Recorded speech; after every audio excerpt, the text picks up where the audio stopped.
Hey guys, how's it going? Keith Busher here from the Art of Keith Busher Precious Mutations. It's been a while since I've been on here. I just wanted to do a quick video today, continuing on our skull sconces. I was working on a bit of a piece that I wanted to do something a little bit different for you guys, and I wanted to show you what I did. So basically I was moving along, trying to build the second set of sconces so that you guys didn't have to watch, because you already watched all the tutorials on the first one. But I wanted to do something that I didn't do before. As per usual, we are using AV's Epoxy Sculpt. Thank you to AV's for giving us this new clay mat. Today we are joined by Ella the cat, which is why we don't really have a proper backdrop today.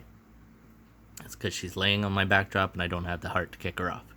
If you're interested in following along and purchasing some AV's products, some AV's Epoxy Sculpt, you can find them at avsstudio.com, www.avsstudio.com, and they've got all kinds of different products, not just the Epoxy Sculpt.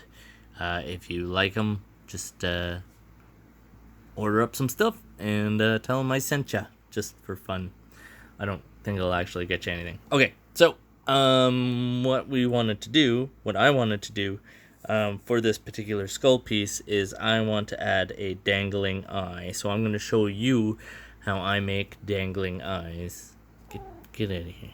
Get your tail out of here. Okay, so all I do is I cut a simple piece of yarn like this. Okay, and I'm going to tie a knot in one end of it. I see you over there trying to be all cute. It's not working, Ellie. I'm busy. Okay, so we're going to try and tie a knot. My fingers are a little sticky and a little bit green from doing some work earlier. So I'm going to tie a knot in it. And what that's going to do is just give me something to put my clay onto. I'm going to take a little bit of clay so it's about the same size as the eye that we already have. Yes, Ellie, I see you. If you notice my fingers are green, I was doing a little bit of paint experimentation today.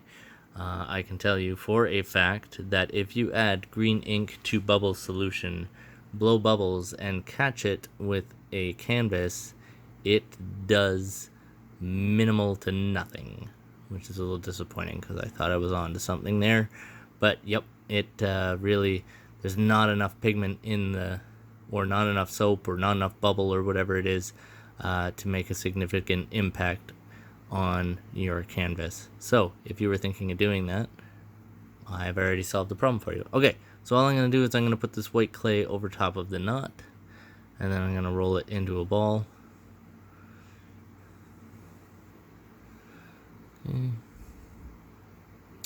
Don't worry, it doesn't have to be perfect, because we're actually going to let this dry. This is going to be a very short video, because what we're going to actually do is we're going to let this dry and harden, and then I'm gonna cut this excess little bit of thread off, and then I might put a little tiny bit more white clay over top of it to give us that eyeball effect. Sorry, I'm trying to get it into focus here. Maybe if I move something. There we go. Stop moving, Ella. Your tail is distracting the focus. So that's it. We're just gonna make that. We're gonna let that dry, and then once we're done that, we'll clean it up a little bit and paint it like an eyeball, and we will add it, and it will look like a dangly eyeball. I know this doesn't look like it, but we're going to add paint and texture to it so it will look more like it's been pulled out of the head. The only other thing that I want to teach you about today on doing this is that if I now lay this down, I'm going to end up with a flat part on my eyeball, which is alright at this stage of the game, because like I said, we're going to come back and add some clay to it later.